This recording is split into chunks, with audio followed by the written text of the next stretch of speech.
இந்த சாரீக்கு தான் இப்போ வந்து நம்ம ஆரி ஒர்க் போட போகிறோம். ஒரு கிராண்டான சூப்பரான டிசைன் போட போகிறோம். வாங்க எப்படி போடலான்றதை பார்க்கலாம். இப்போ நம்ம வந்து பேக் நெக் டிசைன் வந்து போட ஆரம்பிச்சிட்டோம். கோல்டு த்ரெட் வச்சு நான் ஒரு 2 லைன்ஸ் போட்டுட்டேன். அதுக்கடுத்து பார்த்திங்கன்னா லைட் க்ரீன் சாரியோட கலர் வச்சு ஒரு 2 லைன் போட்டிருக்கேன். அப்புறம் வந்து கோல்டு அந்த செயின் வந்து நான் வந்து அப்படியே ஒட்ட ஆரம்பிச்சிருக்கேன். ஒட்டிட்டு இதை தச்சிட போகிறேன். ஒட்டிட்டு நம்ம ஒரு 10 நிமிஷமாவது இதை அப்படியே நம்ம வந்து காயறதுக்கு டைம் கொடுத்துருவோம். அதனால் ஒட்டிட்டு நான் தச்சிட போகிறேன். அதுக்கடுத்து என்ன பண்ணுறேன்றதை உங்களுக்கு காட்டுறேன்.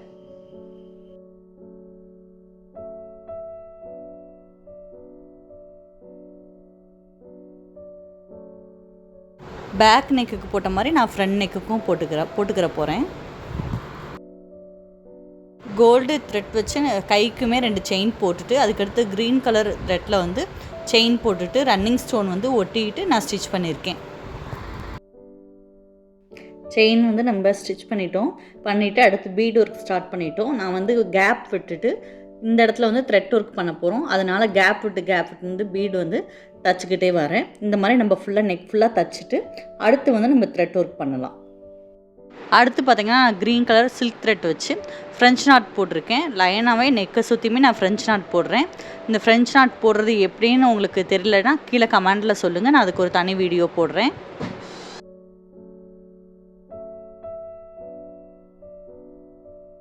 ஃப்ரெஞ்ச் நாட் போட்டதுக்கப்புறம் ரன்னிங் ஸ்டோன் வச்சு நான் கம் வச்சு ஒட்டிக்கிட்டு தச்சுட்டேன். அதுக்கடுத்து பார்த்திங்கன்னா லைனாக பீட் ஒர்க் பண்ணிகிட்டு இருக்கேன். பீட் ஒர்க்கு ஆரி த்ரெட் வச்சு தான் ஆரி நீடில் தான் பண்ணிகிட்ருக்கேன்.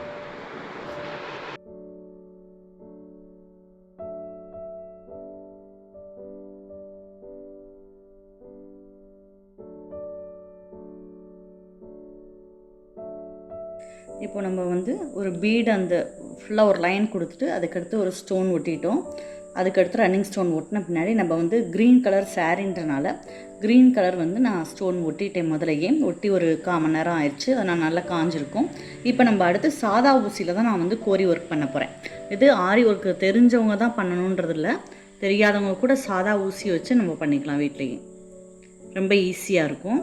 இந்த மாதிரி நூலை நம்ம மேலேருந்து எடுத்துகிட்டு துணிக்கு மேலே எடுத்துகிட்டு நம்ம கோரி அதுக்குள்ளே இந்த ஸ்டோனுக்கு எவ்வளோ தேவையோ அந்தளவுக்கு நான் அந்த லென்த்தில் வெட்டியிருக்கேன். வெட்டிட்டு இந்த மாதிரி குத்திட்டு எந்த இடத்துல குத்தணுமோ அதே இடத்துல திருப்பி குத்திக்கிற போகிறேன். குத்திட்டு அந்த மாதிரி ரவுண்டாக வந்து விழுந்துடும். இதில் நம்ம இந்த மாதிரி அங்கங்கே ஒரு 4 இடத்துல மட்டும் தையல் போட்டுக்கிற போகிறோம். அந்த கோரி மேலே எம்பாமல் இருக்கிறதுக்காக நம்ம அங்கங்கே நம்ம வந்து தையல் போட்டுக்கலாம். கோரியை சுற்றியுமே நம்ம தையல் போட்டுக்கிற போகிறோம்.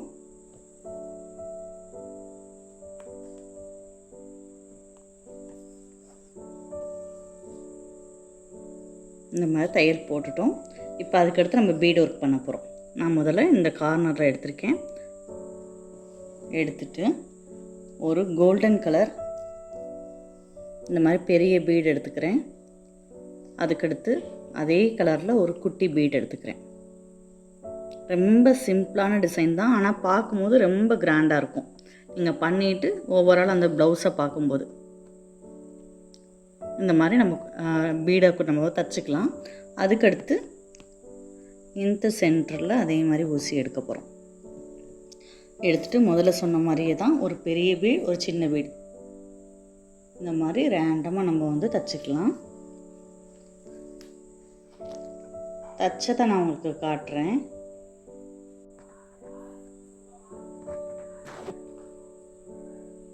இந்த மாதிரி 3 இடத்துல தச்சிட்டோம். இந்த இடத்துல மட்டும் நான் வந்து ஒரு காப்பர் பீடு கொடுக்க போகிறேன். இதோட சென்டரில் மட்டும் காப்பர் பீட் கொடுத்துக்கிற போகிறேன்.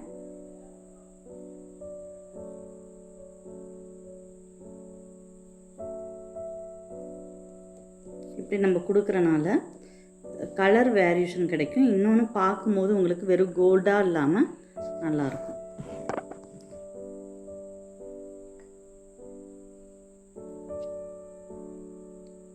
ஈஸியாக நம்ம கை ஊசி வச்சு இந்த மாதிரி டிசைன் பண்ணிக்கலாம். நம்ம ப்ளவுஸை தச்சுட்டு கூட நீங்கள் பண்ணிக்கலாம்.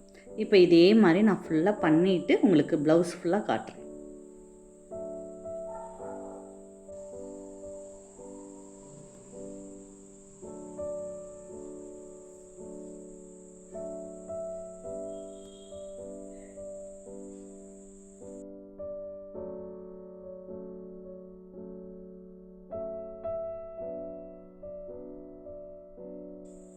வந்து நெக்கு ஃபுல்லாகவுமே நம்ம அதை டிசைன் முடிச்சிட்டோம்.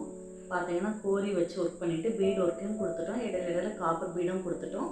அதே டிசைனை எடுத்து நான் ஒரு புட்டா டிசைன் மாதிரி ப்ளவுஸோட பின்பக்கம் எல்லாமே அங்கங்கே கொடுத்துருக்கேன். இந்த இடத்துல மட்டும் கோரி வச்சு க்ரீன் கலர் பீட் வச்சு கொடுத்துருக்கேன். இது ஈஸியாக எல்லாருக்குமே தெரியும். வேணால் நான் நெக்ஸ்ட் வீடியோவில் எப்படி பண்ணுறதுன்றதை காட்டுறேன். இதே மாதிரி தான் நம்ம ப்ளவுஸோட கை டிசைனுமே போட்டு முடிச்சிட்டோம். அதையும் நம்ம பார்க்கலாம். இப்போ பார்த்திங்கன்னா ப்ளவுஸோட கை டிசைன் போட்டுட்டோம். அங்கங்கே வந்து நான் க்ரீன் கலர் பீடு கொடுத்துருக்கேன். இது வந்து நம்ம பேக்கு கொடுக்கல, ஏன்னா அந்த ஒரு ப்ரைடலுக்கு நம்ம பண்ணுறனால அவங்களோட அந்த ஜடையில் இதெல்லாம் இழுக்குன்றனால நான் கொடுக்கல, கைக்கு மட்டும் கொடுத்துருக்கேன். ஏன்னா அதுவே அது கிராண்டாக இருக்குது. அதனால ஆல்டர்னேட்டிவாக பார்த்தீங்கன்னா கையிலையுமே நான் புட்டா டிசைன் கொடுத்துருக்கேன். அதே நம்ம நெக்கு அந்த ஃபுல்லாக கொடுத்துருக்க டிசைன் எடுத்து தான் நான் கொடுத்துருக்கேன். பார்த்தீங்கன்னா நம்ம கைக்கு ஃபுல்லாமே அந்த ஒர்க்கு வந்திருக்க மாதிரி சாதா ஊசியில் தான் இது ஃபுல்லாமே நான் பண்ணியிருக்கேன். ரொம்ப சூப்பராக அந்த கிராண்டாக வந்திருக்கு.